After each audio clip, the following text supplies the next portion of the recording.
The Gospel according to John. In the first video, we saw that John wrote this book to make the claim that Jesus is the Messiah, the Son of God, the human embodiment of God's word and glorious presence who has come to reveal who God truly is. Then we explored how John designed the first half of the book to demonstrate this claim. Jesus performed miraculous signs and made huge claims about himself, that he is the reality to which Israel's entire history points. And this all generates controversy, however, and the Jewish leaders confront Jesus for all these claims, and it culminated with Jesus laying down his life for his friend Lazarus. By going near Jerusalem to raise him from the dead, Jesus sealed his fate.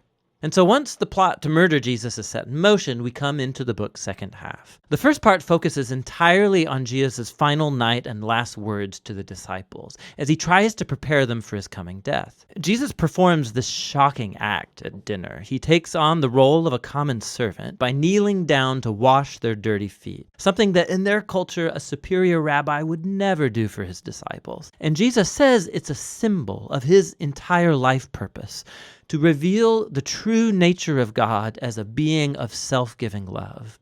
And it's also a symbol of what Jesus is about to do in becoming a servant and giving up his life to die for the sins of the world.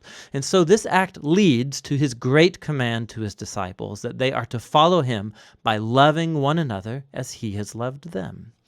Acts of loving generosity are to be the hallmark of Jesus' followers. This is what will show the world who Jesus is, and therefore who God is. Now from here, Jesus goes into a long, flowing speech that's concluded with a prayer, and you'll find the whole thing is unified by a few repeated themes.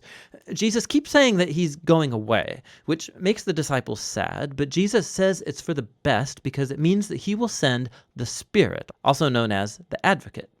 As a human, Jesus can only be in one place at a time, but the Spirit can be Jesus' divine personal presence in any place at any time. And the Spirit will do a number of things, Jesus says.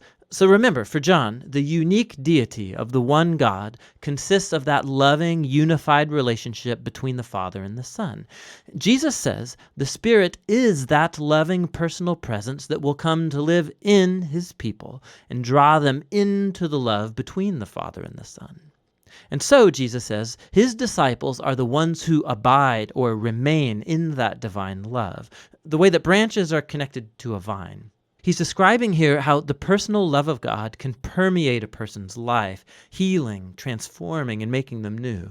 And there's more. The Spirit will also empower Jesus' followers to carry on his mission in the world, to first of all fulfill the great command to love others through radical acts of service. But also, Jesus says, the mission is to bear witness to the truth, to expose and name the selfish, sinful ways that we as humans treat each other, and to declare that in Jesus, God has saved the world through him because he loves it. He's opened up a new way to become human again. And so finally, Jesus predicts that there will be opposition. Just as the Jewish leaders rejected him, so his followers will be persecuted.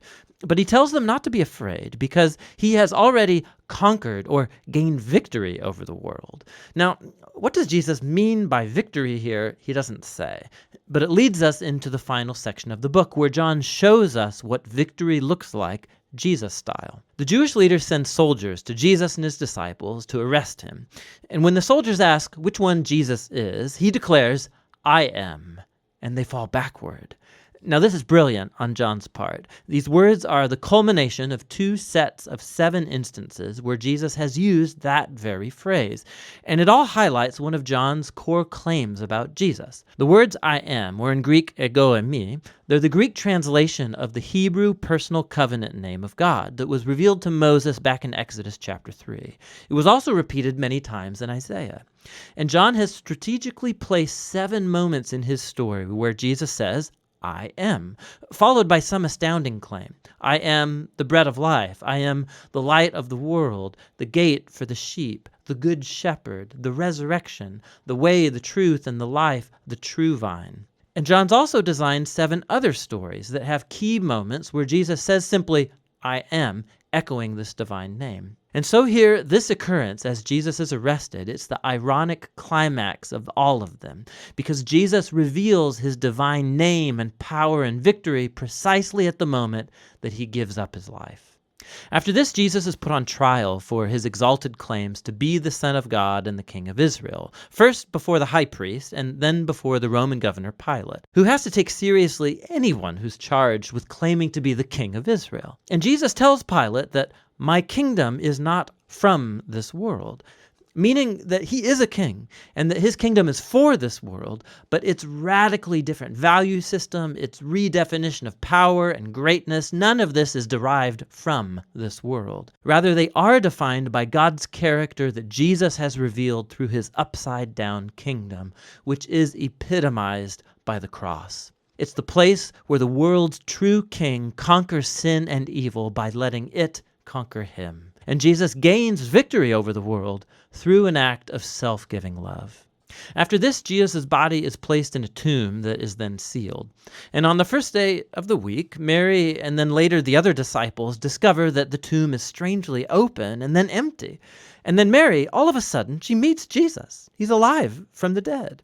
Now, the resurrection of Jesus connects back to another pattern of sevens in John's gospel. So all the way back at the wedding party in Cana, when Jesus turned the water into wine, John told us that that was Jesus' first sign. And he also identified the second sign, the healing of the sick boy in chapter 4. But after this, John just lets you keep count. And if you have, you'll have noticed that the sixth sign was the raising of Lazarus from the tomb, which Jesus performed at the cost of his own life. And so that, and all of the signs, they point forward to this seventh and greatest sign at the culmination of the story, Jesus' own resurrection from the dead. It vindicates Jesus' claim to be the Son of God, the author of all life, whose love has conquered death itself. After the empty tomb, Jesus then meets up with all the disciples, and he commissions them by sending the Spirit as he promised, so that his mission from the Father can now be carried on through them. After this, the book concludes with an epilogue that explores the ongoing mission of Jesus' disciples in the world.